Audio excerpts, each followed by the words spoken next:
ഇപ്പോഴത്തെ ഞാൻ നേരത്തെ പറഞ്ഞ ആൽഫ ജനറേഷൻ മക്കളാണ്. ഈ മക്കളെ മനസ്സിലേക്ക് ഹൃദയത്തിലേക്ക് ഇറങ്ങണമെങ്കിൽ നമ്മൾ ഈ TTC-യിലും BEd-ലും പഠിച്ചതൊന്നും പോരാ. ഇവരുടെ ഏറ്റവും നല്ലത് മോഡേൺ സയന്റിസ്റ്റ് പറയുന്നത് കഥകളിലൂടെ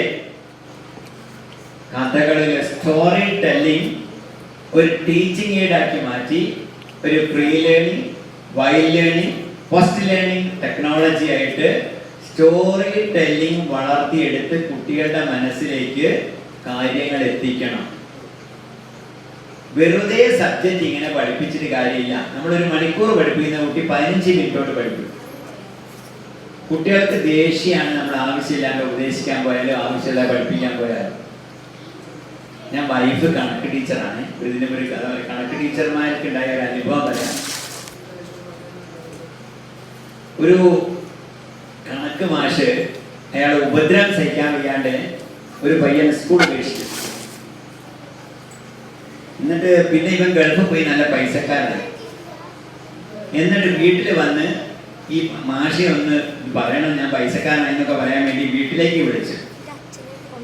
നമ്മളെ ശശിമാഷ എവിടെ പോയി വെച്ചു. അപ്പൊ മാഷ ബ്രദറാ പോയിട്ട് ശശിമാഷ് കഴിഞ്ഞ ആഴ്ച മരിച്ചു.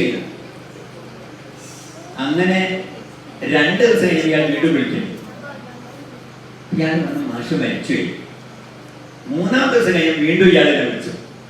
അല്ല നമ്മളെ ശശിമാഷെ, അപ്പൊ ഈ ഫോൺ എടുത്താൽ ചോദിച്ചു നിങ്ങളോടല്ലേ പറയുന്നത് ഇടയ്ക്കിടയ്ക്ക് വിളിക്കണം, അയാൾ മരിച്ചുപോയി കഴിഞ്ഞ ആഴ്ച.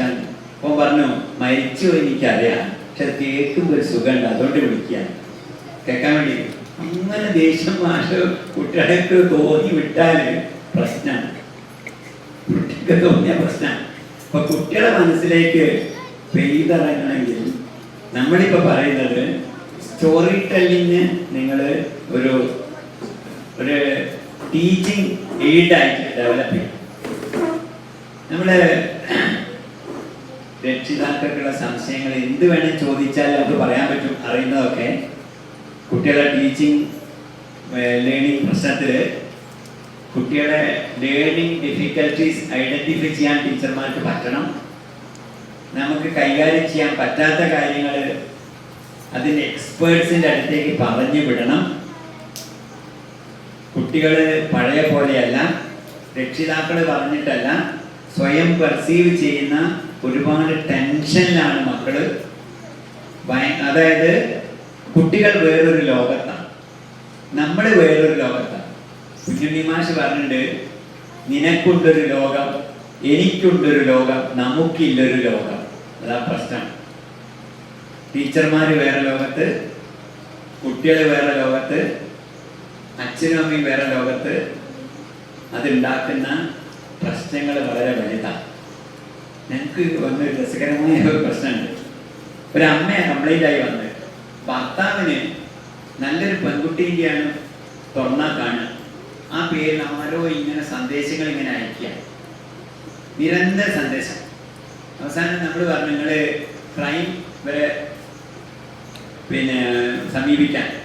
അങ്ങനെ അവർ വിജിലൻസിനെ സമീപിച്ച് ഒരു ട്രാക്ക് ചെയ്തപ്പോൾ സ്വന്തം വീട്ടിൽ നിന്നാണ് പോണ ഈ അച്ഛൻ്റെ നമ്പർ, സ്വന്തം വീട്ടിൽ നിന്ന് അച്ഛൻ്റെ ഫോണിലേക്ക്. അപ്പോൾ ഭാര്യയ്ക്ക് സംശയം, ഇതാരിപ്പോൾ ഞാനല്ലാണ്ട് ഒരാൾക്ക് ഇത് കെട്ടിയോനെ ഞാൻ സന്ദേശം.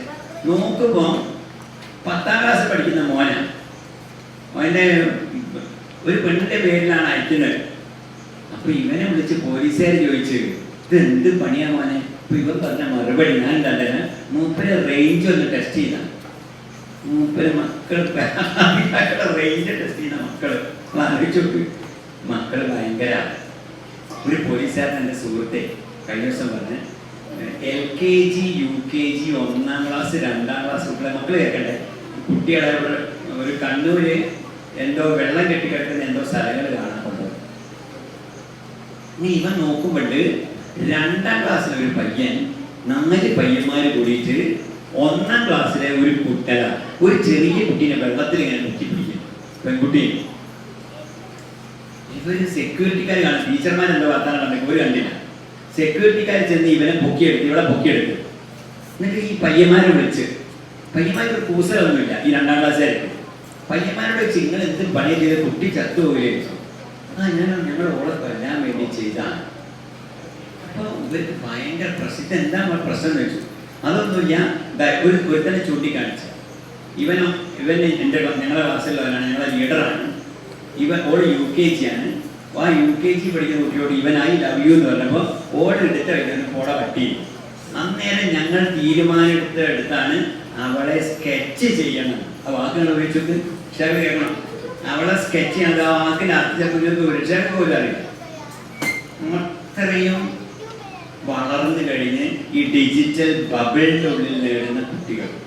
ഇപ്പം നമ്മൾ അതിൽ നിന്ന് ഒരുപാട് സമയം പുറത്തേക്ക് എടുക്കണമെങ്കിൽ കഥകളിലൂടെയും കളികളിലൂടെയും പറ്റുള്ളൂ. നിർഭാഗ്യവശാൽ നമ്മുടെ കളിസ്ഥലങ്ങളെല്ലാം നഷ്ടപ്പെട്ടതാണ്. ഇവിടെയാണ് നമ്മൾ ഇങ്ങനത്തെ ഗെയിമിൻ്റെ പ്രസക്തി. ഞാൻ ഈ കൊണ്ടുവന്ന സ്ലൈഡൊന്നും എനിക്ക് ഉപയോഗിക്കാൻ പറ്റുന്നില്ല, കാരണം ഇതിൽ ഈ കുട്ടികൾ മാത്രമുള്ളതുകൊണ്ട് ഞാൻ ചെസ്സ് കളിയുടെ ഗുണങ്ങൾ മാത്രം പറയാം. പിള്ളേർക്ക് അതിൽ മാത്രമേ താല്പര്യമുണ്ടാവും.